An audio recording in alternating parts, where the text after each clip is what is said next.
Having the stigma in the perpetrators, they also need to be taken they need to be arrested by the police and of course punished for that crime. So what are we doing today? Today we are launching Generation Equality Forum Kenya chapter. This is based on what the UN, the government of Mexico, the government of France initiated as one way of fast-tracking gender equality since the Beijing Platform of Action, which was held in 1995. What has come out very clearly is the progress has been slow, the gains are few. Therefore, the globe is asking ourselves to reflect what works to improve gender equality and what do we need to do. So today, as a Kenyan chapter, within the framework on generation equality, we have come up with 12 commitments where the Kenyan government is co-leading on the pillar of gender-based violence. And in that, the government has committed itself to accelerate and to have new initiative of fighting gender-based violence.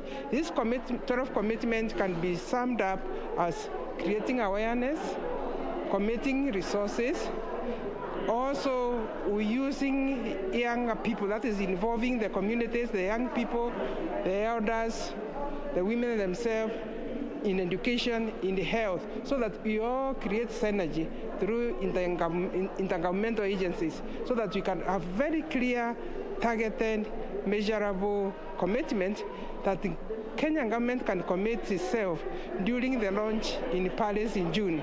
That these are our 12 commitments, and we will be measuring them every year so that we can see through that, then we can be transformation and also accelerate gender equality in this country. And I'm sure if many other countries, about 167, that have signed on Generation Equality Forum, then total of that means we'll start seeing a more accelerated transformative towards gender equality, because we are aiming, we need an equal world where women and men have equal opportunities politically, socially, and culturally to be able to engage and perform.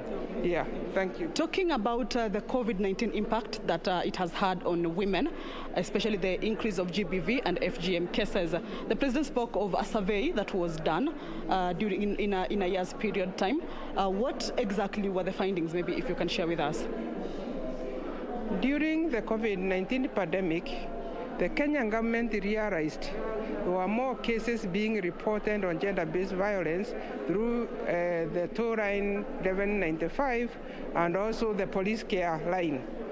That did concern the committee that is dealing with national response on COVID-19 pandemic. And the National Crime Center was directed by His Excellency the President to go out and carry a survey. Why are there many cases of gender-based violence? The survey was carried and it came out with several findings. One, it was recognized that during the time of COVID pandemic, there was an increase of alcohol, drug abuse.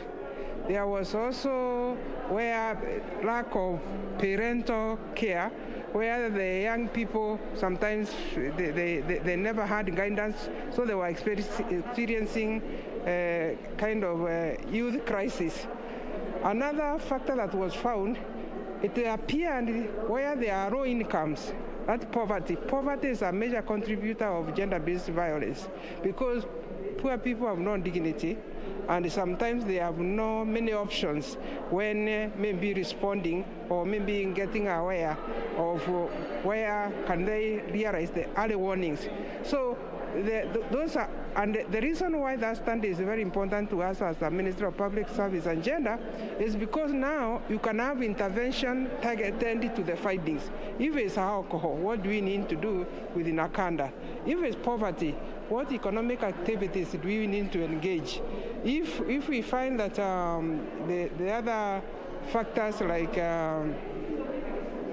also lack of parenting, perhaps we need to start working with other partners, the churches, to go back to principles and the values of good parenting. So it is not just one factor, but it requires several interventions to be able to deal with gender-based violence. Thank you. Thank you so much. Thank you so much. All right. Okay, you heard it from the CS, and basically these are efforts to accelerate the fight against GBV and FGM. Of course, we will be keeping our eyes on any other issues that will be coming up in this forum. That is it from here. Back to you in studio, Purity Museo.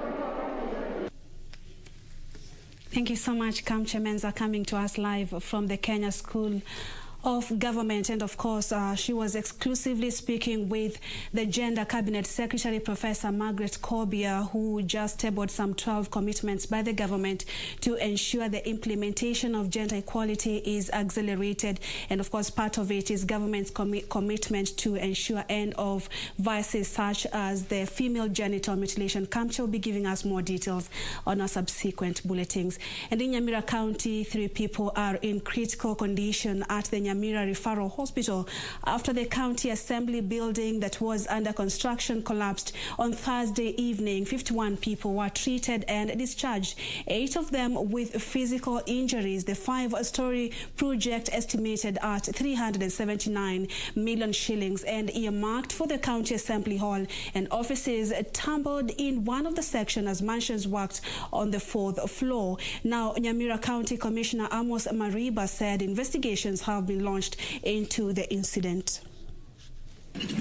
Na vifuzi ambavyo vimewazika wafanyikazi waliokuwa katika jengo hilo, na inakisiwa kwamba watu 2 wamo humo, na tunaendelea pia kupata taarifa na kuona kwamba wale watu waliokuwa wakifanya kazi katika jengo hilo tumeweza kuwatafuta na kujua wako wapi. Kuna wachache pia wamepelekwa hospitalini, walipata majeruhi madogo. Ni muhimu kwamba tuone kwamba hatupotezi mtu au hamna mtu mwingine ambaye anaumia, na hilo ndilo jukumu letu haswa, kuona kwamba safety ya wananchi hapa imeangaliwa.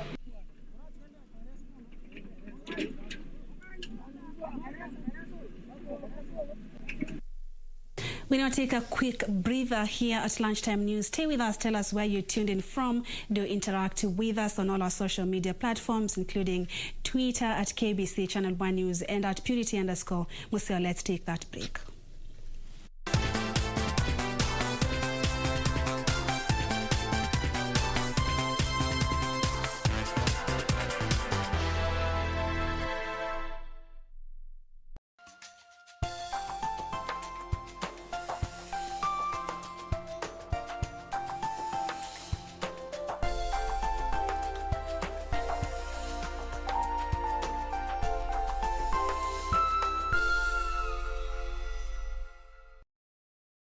The Board of Trustees of TelPosta Pension Scheme and Fund advises all members that the 2020-2021 AGM shall be held virtually on Monday 31st May 2021 from 9:30 a.m. to 12:30 p.m. The event will be live on KBC Channel 1 TV, YouTube and Facebook pages. This weekend on KBC Channel 1. Wiki hii kwenye Mkulima tutamfuga kuku ndani ya greenhouse.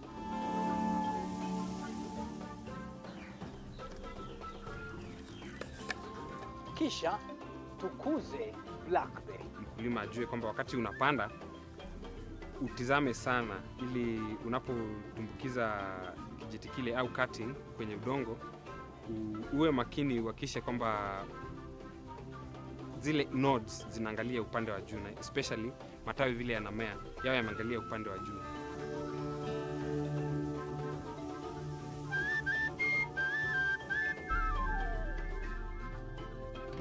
Ungana nasi Jumapili saa 9:30 hapa KBC Channel 1.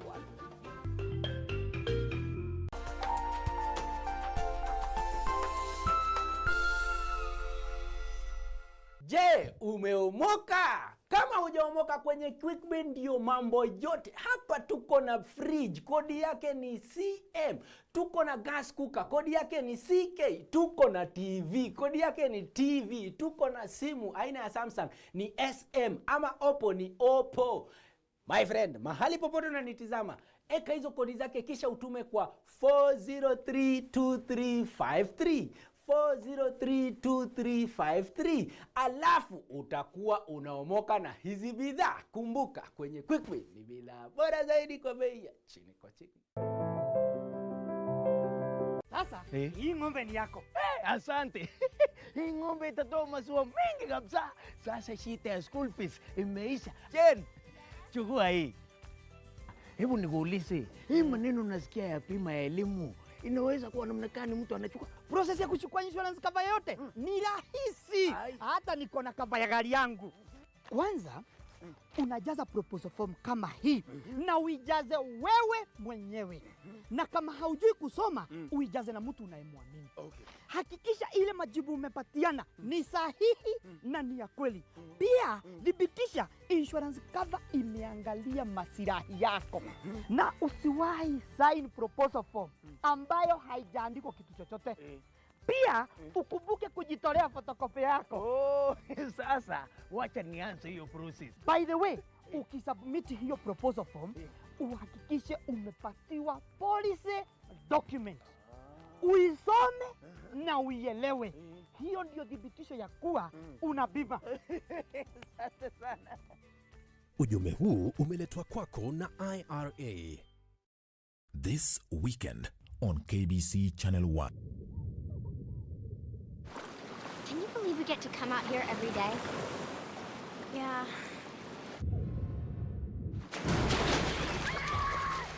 Lara? You okay? What's happening?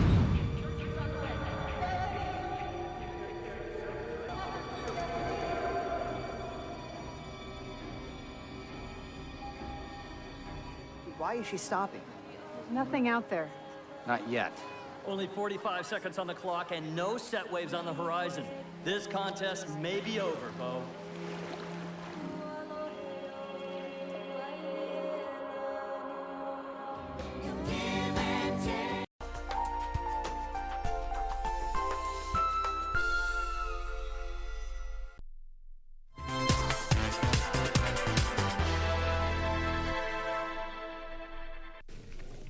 Welcome back. This is Lunchtime News. Lucy Maura is our sign language interpreter. Moving on, Water Services Regulatory Board says NAROK County loses some 8 billion shillings annually through wastage and illegal water connections. Board Chairperson Joshua Irungu says water companies must put in place anti-theft measures and enhance capacity to seal leaks in water piping systems. Joshua Irungu says the 8 billion shillings lost annually can be used in improving infrastructure in the country and enhance livelihoods. If every county, if every water company reduces their non-revenue, we are going to save 8 billion Kenyan shillings that we lose as this country, which can go to improving the roads, improving the health, and even food for our people.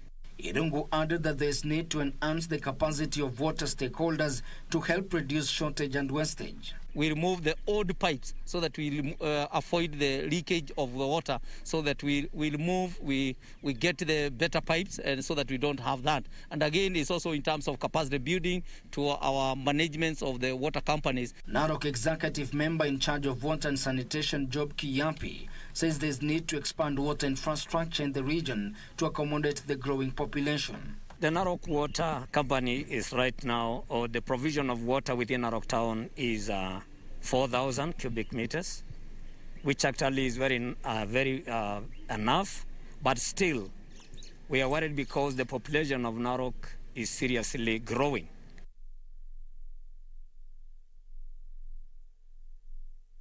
Also, Nairobi County government has named a road in Nairobi's Kileleshwa after KOTU Secretary General Francis Atwoli. Nairobi County Deputy Governor Anne Kananu, accompanied by Roads, Transport and Public Works County Executive Mohamed Dagane, said the Nairobi County Assembly named the road after Francis Atwoli in recognition of his selfless contribution and agitating for the rights of Kenyan workers in the last 54 years. Kileleshwa's Dick Road now goes by the name Francis Atwoli Road. Thank you very much. The Nairobi County government renamed the road at a ceremony presided over by Nairobi Deputy Governor Anne Kananu on Thursday. Kananu said the move is in recognition of Atwoli's selfless contribution and agitation for the rights of the Kenyan workers over the last 54 years. It's historical, it will be remembered, it will never be forgotten, and it will be there for life. And I can tell you, I'm really humbled. I'm humbled and I'm humbled. And let it be, I can say here and now, that for now and so many years to come, we will continue giving you maximum support. But shortly after the launch, a section of Kenyans took to social media to mock the renaming. In a tweet, lawyer Abmenasir Abdullahi termed the exercise a total disgrace.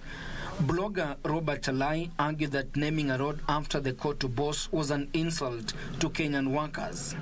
But in a quick rejoinder, Atwoli fired back at his critics, squashing reports purporting that the signpost bearing the name had been vandalized. Ben Chumba, reporting for Channel 1 News.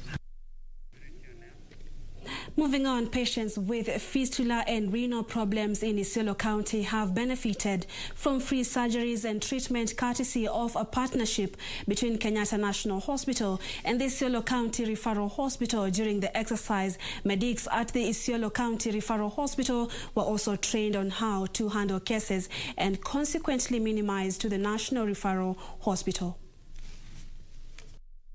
A team of 30 specialists from Kenyatta National Hospital joined hands with their colleagues from the Isiolo County Referral Hospital to conduct a free medical camp for patients suffering from fistula and renal problems. The team of specialists, led by Professor Seth Ouma, conducted diagnostic outreach services that saw 8 patients benefit from surgical operations, while 6 others were referred to the National Referral Hospital for specialized treatment. What we are doing and what has brought us here is part of going around the country and talking to the patients themselves, to the healthcare workers, to try and sensitize them about these diseases. And when we do that, we normally work as a large group of health workers. Isiolo County Chief Officer in charge of Health Services Ibrahim Alio said the initiative followed the rising cases of both conditions that have seen at least 248 cases being transferred to KNH in the recent past. It is our main referral facility as well, and we have had 248 referrals that has been done to that facility. And because of that, we have decided to have very good partnership with them. The county CEC in charge of health services, Wario Galma, lauded the partnership with Kenyatta National Hospital, saying it will go a long way towards improving the provision of specialized healthcare services at the county referral hospital. And we are looking forward to more partnership, both in Kenyatta, strengthen the one with Kenyatta, as well as opening up other partnership. We already have same partnership with Kenyatta National Hospital, and I think we will strive to ensure that we strengthen these areas of partnership so that we can improve the quality of service we deliver at our county. The exercise aims at building the capacity of county referral hospitals with continuous mentorship and training, as well as sensitization for residents on importance of early diagnosis, prevention and treatment of medical conditions.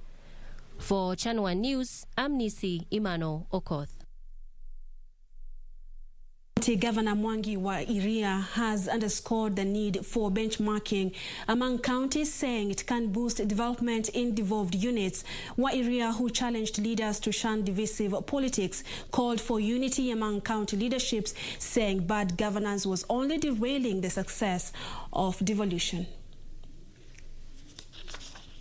County Governor Mwangi wa Iria, who spoke when a team of public officers from Elgeyo-Marakwet County linked political differences to retrogression in some parts of the country.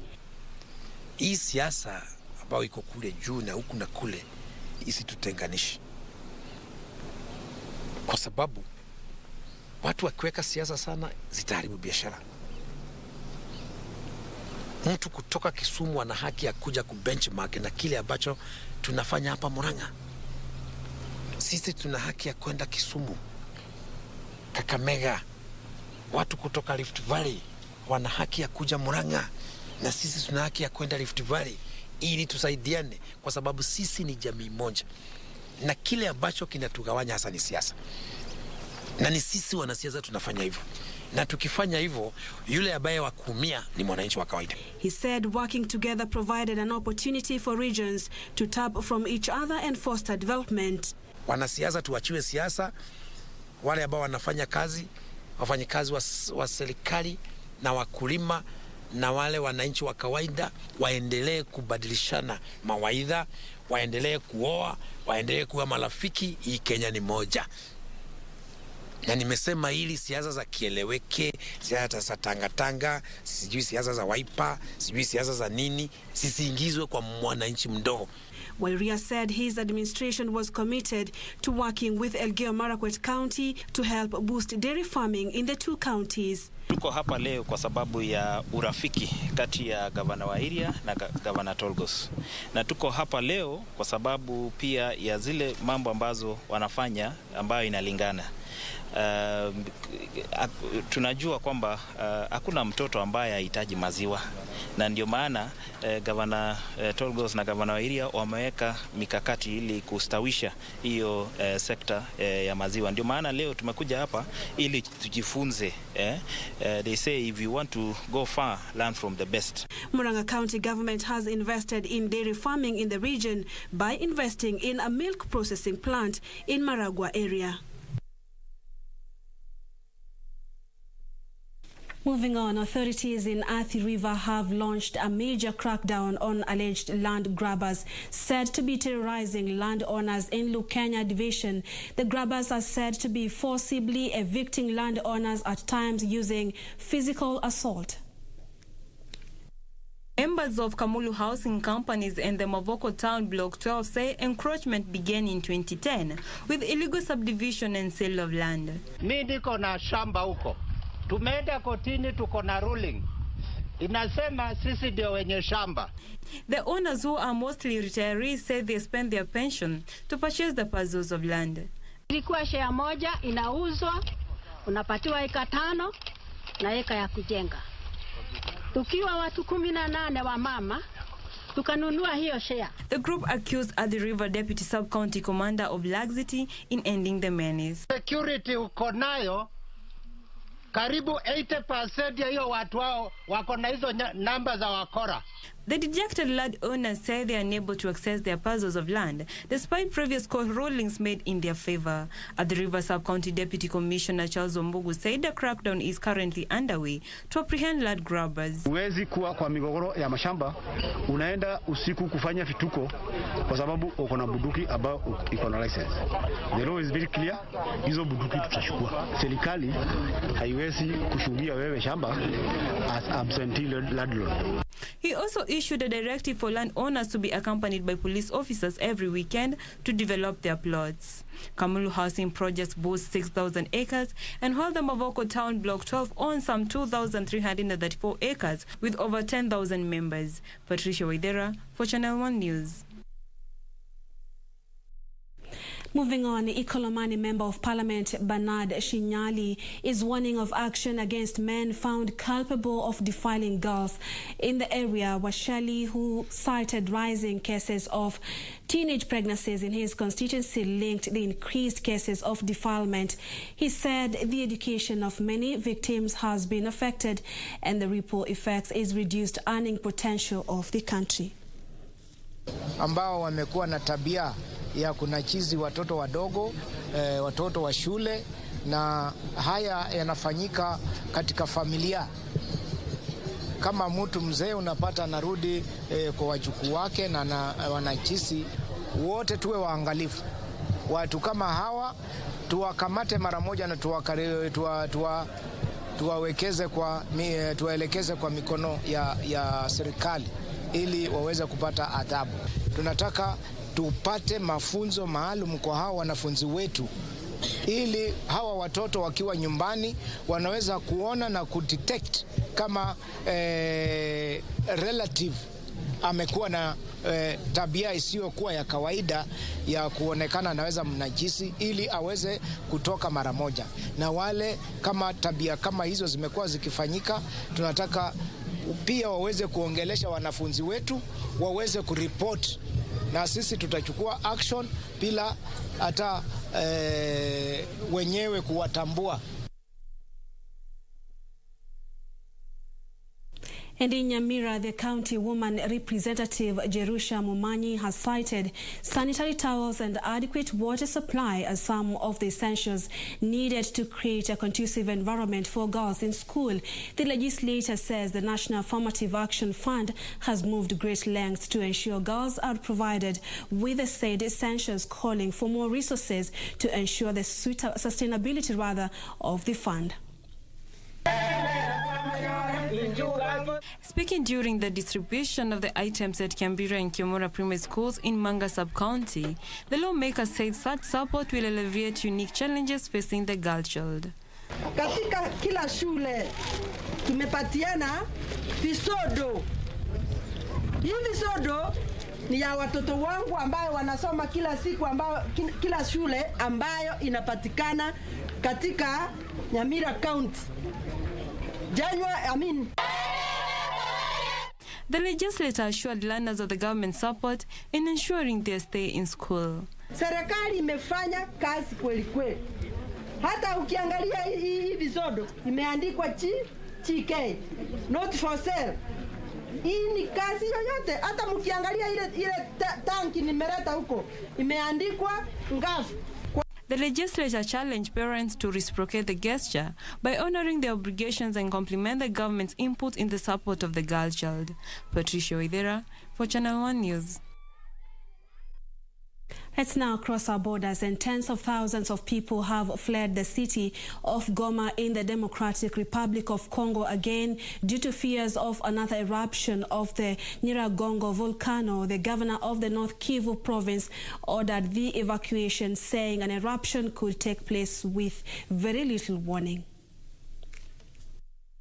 Last weekend, at least 31 people are now known to have died when Mount Nyiragongo erupted. The United Nations has warned that as many as 400,000 people have fled the Congolese city of Goma amid fears of a fresh volcanic eruption at nearby Mount Nyiragongo. On Thursday, officials ordered the city to be partially evacuated because worried lava flows into Lake Kivu would generate a tsunami and toxic gas cloud. Hundreds of thousands have now fled. The town of Sake is full, and so they are moving into neighboring Rwanda, the Virunga National Park, or even across Lake Kivu. Aid agencies are responding, with displaced people requiring food, shelter, water, and sanitation. And the U.S. will not rejoin the Open Skies Treaty that permits unarmed aerial flights over dozens of participating countries. The State Department says the Open Skies Treaty has been undermined by Russia's violations and its failure to return to compliance. Russia has denied the allegations, and it is also expected to withdraw from the treaty this year.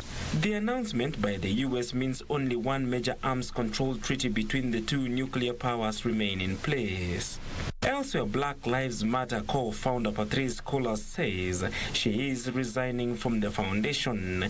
The foundation started as a hashtag in 2013 and has since become a global movement, and it has launched successful protests against incidents of police brutality and all racially motivated violence against black people.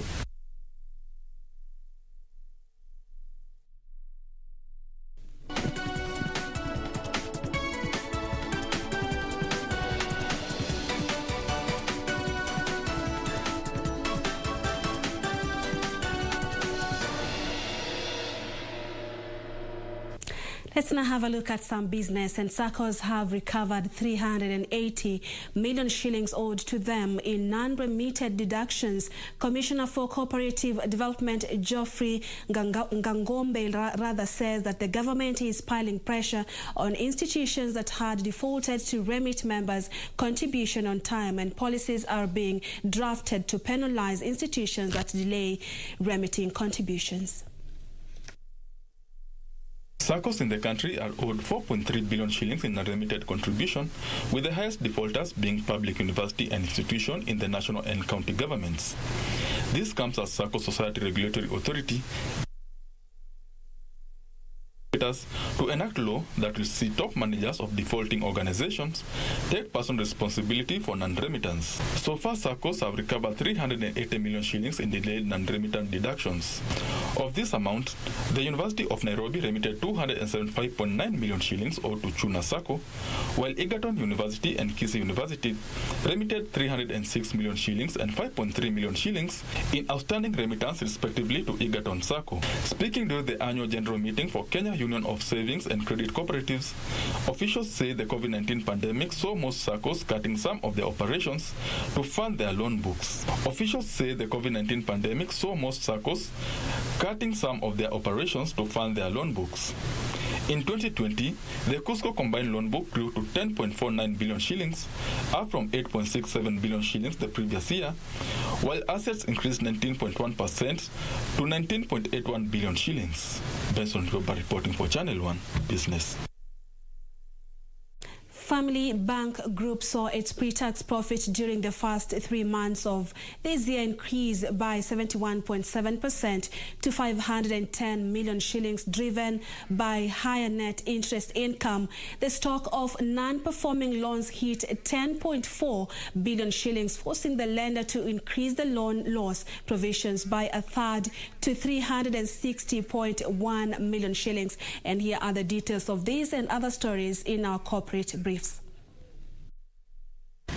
Family Bank Group's net interest income rose by 27.2% to 1.8 billion shillings, supported by the increased lending as the loan book expanded by 15.9% to 61.4 billion shillings.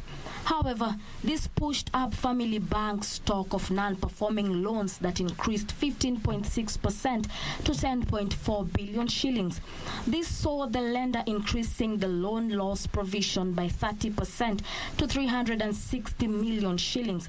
Non-funded income marginally decreased from 714.9 million shillings to 711.2 million shillings on the back of the waiver of mobile banking charges to customers.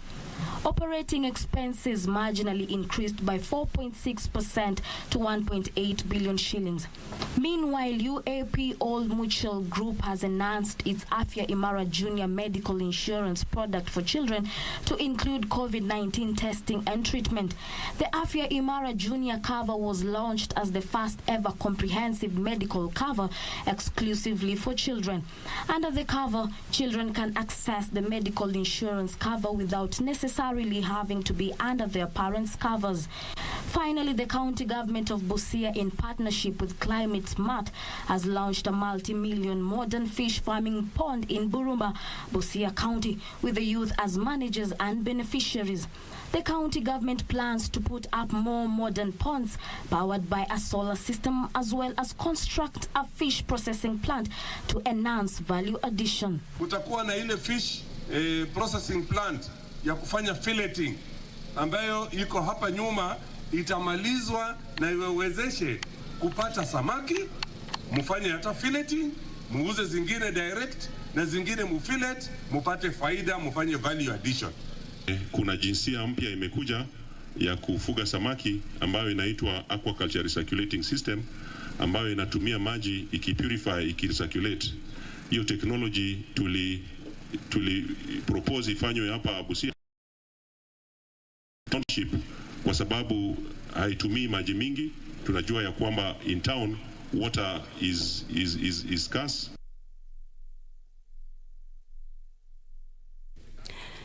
Russia has denied entry to 2 European airlines because they planned to avoid flying over Belarus to get to Moscow. Air France and Australian Airlines have both had to cancel services after their flight plans were rejected by Russia. Details of this and other stories in our international roundup.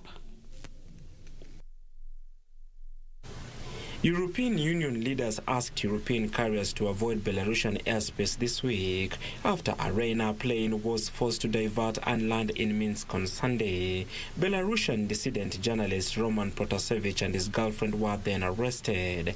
The UN Civil Aviation Agency has said it will launch a fact-finding investigation into Belarus's action and whether there had been any breach of international aviation law. The decision to deny entry to specific flights is the first move from Russia over the diplomatic conflict. Other flights involving German carrier Lufthansa and Polish airline LOT have arrived as scheduled. Russia is yet to comment on the action it is taking. Meanwhile, Canada is investigating allegations of forced labor in Malaysia's palm oil and glove manufacturing industries. Malaysian firms, including some of the world's biggest palm oil and rubber glove producers, have faced increasing scrutiny in recent years over reports of labor abuses. In the last 1 year, the United States has banned imports from 3 Malaysian firms on suspicions of forced labor. U.S. Customs and Border Protection has said it found forced labor indicators such as excessive hours, abusive living, working conditions, debt bondage, and intimidation. The sanctioned companies include Top Glove and 2 of the world's top palm oil producers. Finally, the heads of major U.S. retail banks are facing renewed criticism from Democratic lawmakers who say financial institutions should not have charged Americans billions of dollars in overdraft and other fees during the pandemic. Testifying before Congress, the CEOs of J.P. Morgan Chase, Bank of America, Citigroup Incorporation, and Wells Fargo highlighted their bank's efforts to waive fee and offer more affordable accounts after Senator Elizabeth Warren attacked them over the costs. J.P. Morgan CEO Jamie Dimon said his bank waived $400 million in overdraft fees for customers who asked for help since the pandemic began. Warren had slammed J.P. Morgan for gathering $1.46 billion in such fee.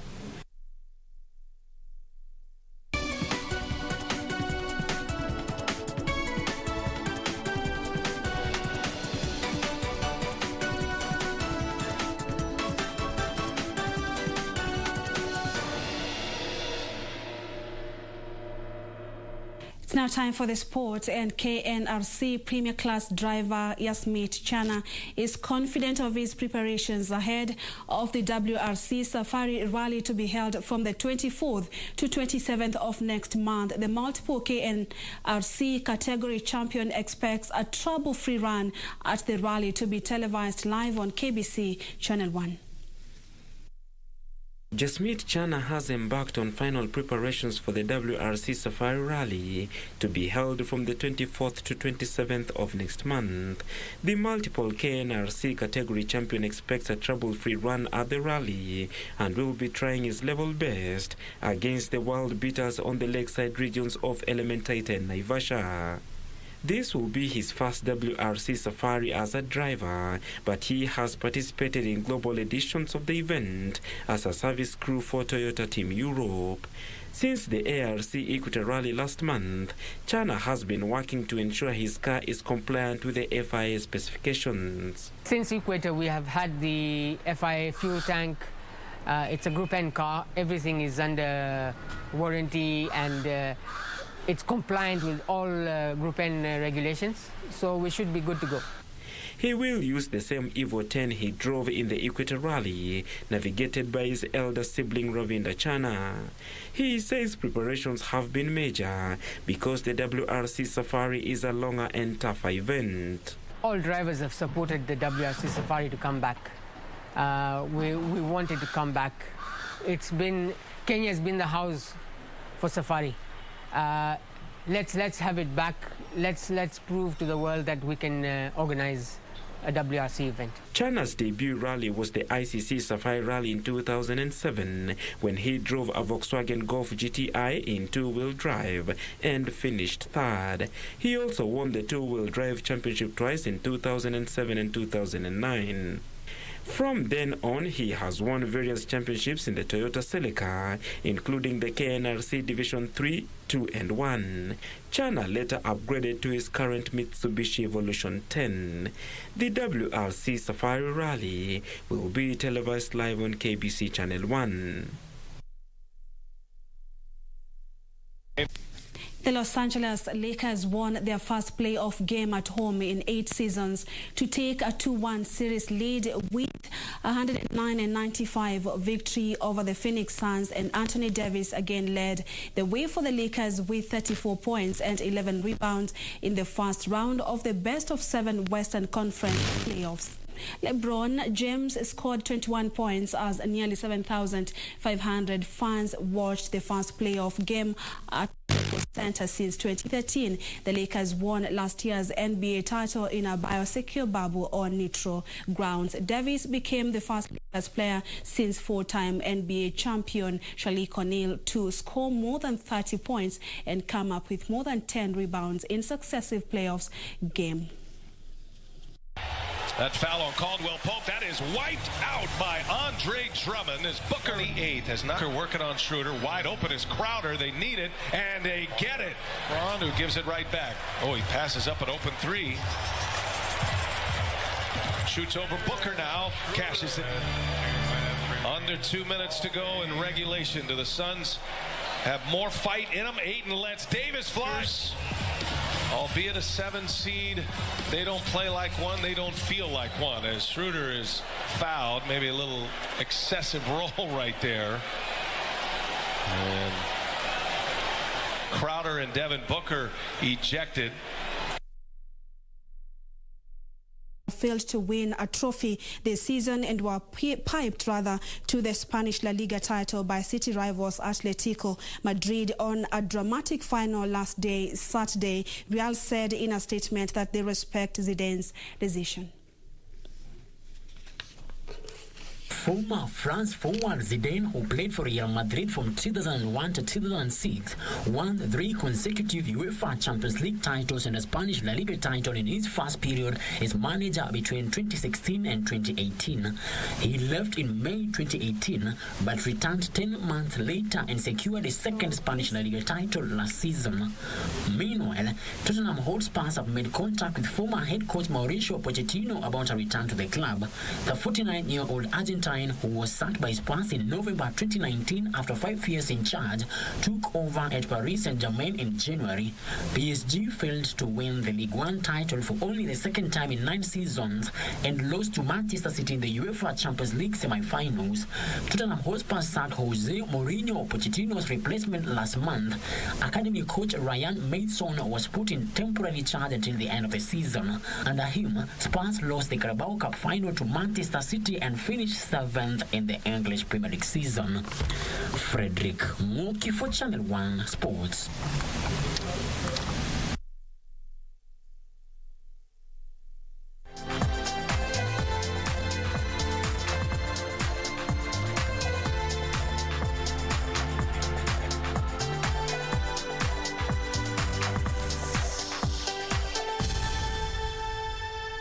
Before we wrap it up, we revisit our business story. And chicken feed, cosmetics and escargot are some of the lucrative products farmers could produce and sell it if they embrace snail farming. Dr. Paul Kinoti, a lecturer at the Jomo Kenyatta University of Agriculture and Technologies, Department of Horticulture and Food Security, says snails are widely used in the cosmetic industry in developed nations, and a little snail slime can fetch an upward of 5,000 shillings. Jomo Kenyatta University of Agriculture and Technology, Department of Horticulture and Food Security lecturer Dr. Paul Kinoti says in order to start rearing snails, farmers must get special licenses as snails are considered wildlife. The farmers are then supposed to get snails and prepare for them to start laying eggs. There are 3 main categories of snail products. First, the lime they secrete can be used to make cosmetics and skincare products. A liter of snail slime fetches over 5,000 shillings. soko. Hiyo soko kwa mfano sisi tunanunua hiyo slime ama makamazi ambayo inatolewa na SNAIL kwa utengenezaji wa bidhaa tofauti tofauti. Pia tuko na makampuni ambayo inaweza nunua hizo products ambazo zinaweza kutumika kutengeneza lishe la wanyama, na pia tunaweza export. Their shells can be used to make poultry feed and fertilizer, and lastly the snails can be eaten. In cosmetic wise, high nutrient proteins are very high for feeds. Yeah, so I think I'll encourage, like, snails is gonna so many benefits. While snail rearing is common in parts of West Africa, it's still uncommon in Kenya. Hii kilimo ni urahisi sana kulima. Sio kama vile tunalima kahawa na majani chai na ng'ombe na nini. Ni ukulima tu ambao unaweza lima. Ukua katika hii manyumba tunalima mijini ya kukoboa, hapo tu nje unaweza kulima. Konokono tunatumia ama tunafunza ama tuna support wa kulima ni zile ambazo zimebeba jumba, konokono ambazo zimefanyiwa utafiti, na ni konokono ambazo ni rahisi kuzifuga. Researchers at a model farm that BioSnail project established in 2019 said training has slowed down because of the COVID-19 pandemic, but they hope that when things return to normal, farmers will return to take snail rearing across the country. Benson Rioba reporting for Channel 1 Business. And that report now brings us to the end of lunchtime news this Friday afternoon. Thank you so much for watching. Lucy Mora has been our sign language interpreter. My name is Purity Museo. Good afternoon and God bless.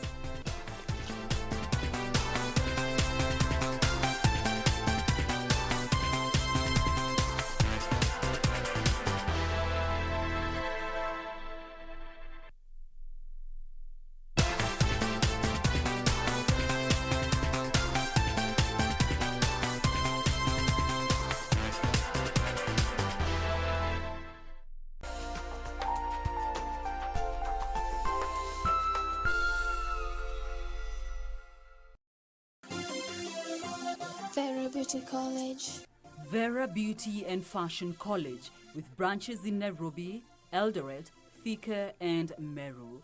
Did you know that we are a TVET-approved institution?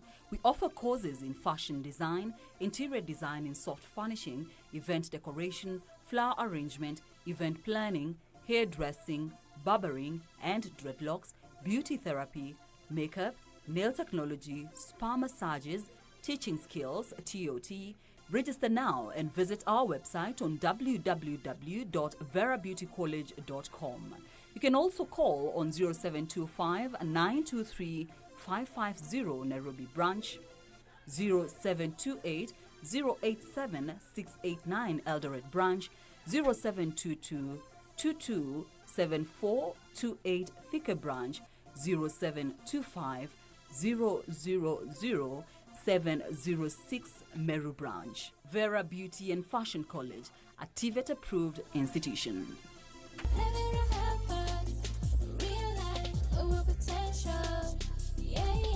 Je, umeomoka? Kama hujaomoka kwenye QuickBin ndio mambo yote. Hapa tuko na fridge, kodi yake ni CM. Tuko na gas cooker, kodi yake ni CK. Tuko na TV, kodi yake ni TV. Tuko na simu aina ya Samsung ni SM, ama Oppo ni Oppo. My friend, mahali popote unanitizama, eka hizo kodi zake kisha utume kwa 4032353. 4032353, alafu utakuwa unaomoka na hizi bidhaa. Kumbuka, kwenye QuickBin ni bidhaa bora zaidi kwa bei ya chini kwa chini. Kupata skiza tune hii, Ufunuo wa Yohana 38, dial *811 *817 hash. Wakati mwingi katika maisha binadamu hujipata kwa shida